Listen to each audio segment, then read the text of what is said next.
बिस्मिल्लाहिर्रहमानिर्रहीम। कसरत से दरूद पाक पढ़ने वाली बच्ची।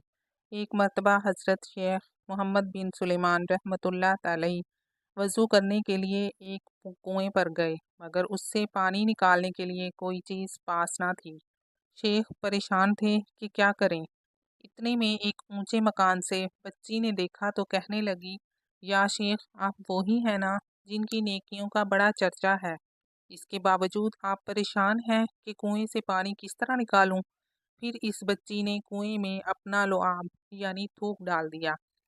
थोड़ी ही देर में कुएं का पानी बढ़ना शुरू हो गया, हत्ता के किनारों से निकलकर ज़मीन पर बहने लगा। शेख ने वज़ू किया और उस बच्ची से कहने लगे, मैं तुम्हें कसम देकर पूछता हूँ कि तुमने ये मर्तबा कैसे हासिल किया। इस बच्ची ने जवाब दिया, मैं रसूल करीम रऊफ़ुर रहीम सल्लल्लाहु तआला अलैहि व आलिहि वसल्लम पर कसरत से दुरूद पाक पढ़ती हूँ। ये सुनकर हज़रत शेख सुलेमान जुज़्वे वली रहमतुल्लाहि तआला अलैहि ने कसम खाई कि मैं दरबार रिसालत में पेश करने के लिए दरूद व सलाम की किताब ज़रूर लिखूँगा। फिर आपने दलाइलुल खैरात नामी किताब तहरीर फरमाई, जो बहुत मशहूर हुई। सल्लु अलल हबीबी सल्लल्लाहु तआला अला मुहम्मद। सुबहान अल्लाह।